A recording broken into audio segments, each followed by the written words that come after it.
Hello bachcho, let's see this question, and the question says during the discharge of a lead storage battery, the density of sulfuric acid fell from 1.294 to 1.139 gram per ml.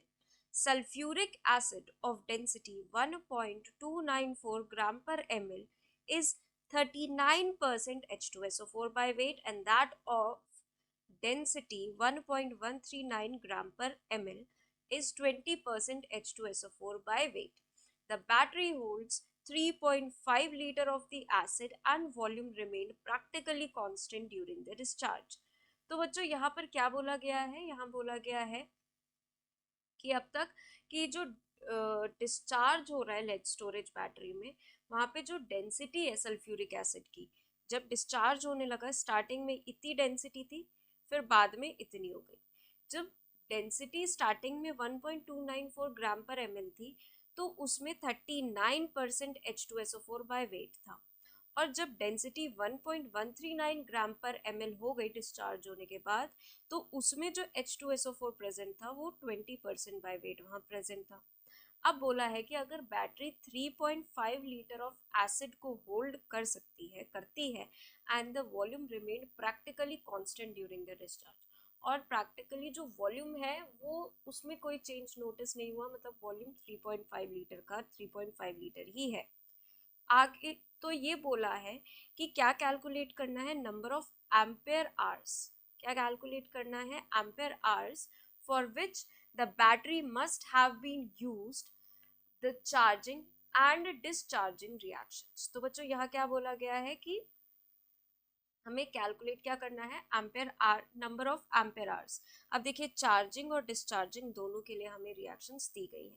सबसे पहला काम क्या है बच्चों? सबसे पहला ये देखना है कि ये जितना भी पर एमएल में कह सकते हैं हम मास निकाल सकते हैं, लेकिन हम पर लीटर के हिसाब से पहले तो इनिशियल और फाइनल H2SO4 का मास निकालेंगे, क्योंकि ओवरऑल जो बैटरी होल्ड कर सकती है वो 3.5 लीटर में है, तो हम लीटर में करेंगे।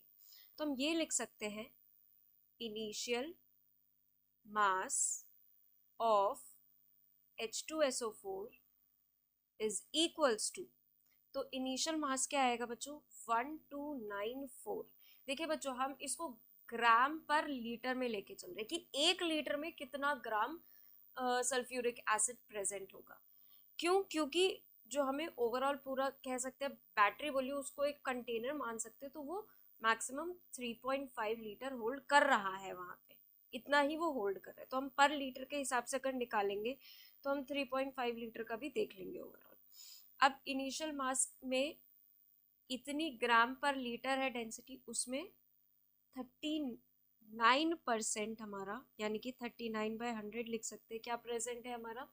Sulphuric acid.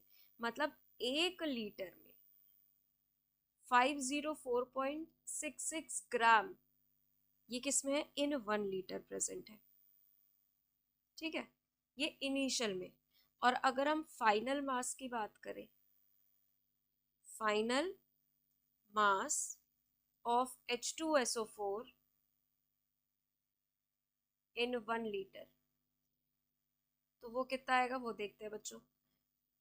वो आएगा 1139, अगेन ग्राम पर एमएल को ग्राम पर लीटर में कन्वर्ट करा है, इंटू 20%, क्योंकि इसमें 20% बाय वेट H2SO4 बचता है, तो ये आता है बच्चों 227.8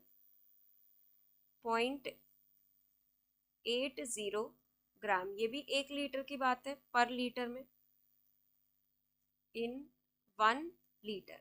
ठीक है, आगे क्या अब करना है हमें? अब हमें ये देखना है बेसिकली कि कितना H2SO4 जो है कंज्यूम्ड हुआ है 1 लीटर में। तो अगर हम ये लिखे कि H2SO4 कंज्यूम्ड इन 1 लीटर, या पर लीटर लिख लेते हैं, यहाँ पर इसकी जगह लिख लेते हैं पर लीटर, तो वो क्या आएगा? Final minus initial. ठीक है, फाइनल मास इन 1 लीटर माइनस इनिशियल मास इन 1 लीटर, यानी कि सॉरी इनिशियल माइनस फाइनल आएगा बच्चों। क्यों? क्योंकि यहाँ पे इनिशियली ज़्यादा था, कंज्यूम पूरा नहीं हुआ है, तो डिस्चार्ज हुआ है, कम्प्लीटली डिस्चार्ज नहीं हुआ है, डिस्चार्जिंग प्रोसेस में, तो यहाँ इनिशियल माइनस फाइनल करके ही लिख लेंगे, क्योंकि जो H2SO4 कंज्यूम हुआ है वो नेगेटिव में नहीं आ सकता। -227.80, ये क्या आएगा बच्चों, 276.86, ये ग्राम आया है 1 लीटर में। ठीक है, किस में आया है बच्चों, ये हमारा 1 लीटर में आया है। अब हमें आगे क्या करना है, हम ये देखेंगे कि एक्चुअल में कितना मास जो है, वो कितना मास हमारा जो ये बैटरी है इसमें यूज हुआ है। ये तो हमने पर लीटर के हिसाब से निकाला है ना, कि 1 लीटर में इतना जो मास है वो कंज्यूम हो रहा है, तो 3.5 लीटर में कितना मास कंज्यूम होगा, तो वो देखते हैं। चलिए, तो अगर हम लिखे इन 3.5 litre of battery,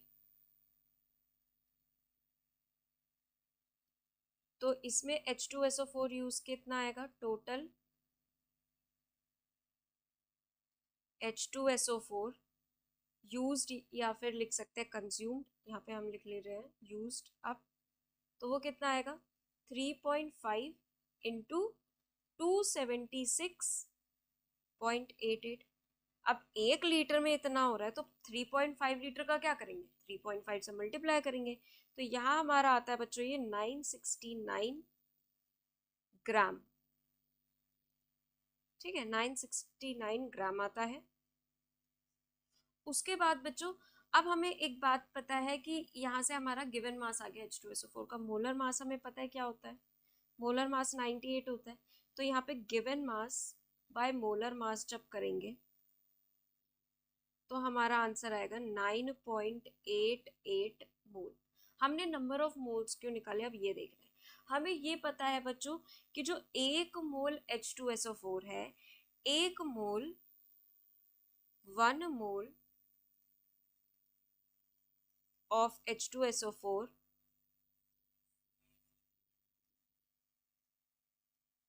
is associated with transfer of, या with is associated with 1 mole electron transfer। ठीक है, तो 9.88 मोल के लिए कितना मोल इलेक्ट्रॉन ट्रांसफर होगा, वो भी 9.88 मोल ही होगा, यही होगा ना, 9.88 मोल इलेक्ट्रॉन ट्रांसफर।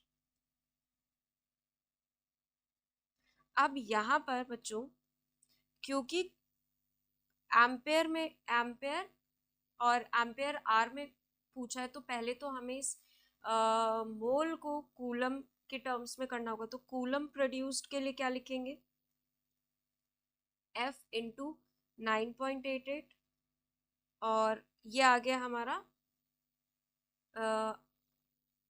एम्पेयर। अब इसको एम्पेयर आर में कैसे करेंगे, तो एम्पेयर आर की बात करें तो F यानी कि 96500 इंटू 9.88 डिवाइडेड बाय 3600।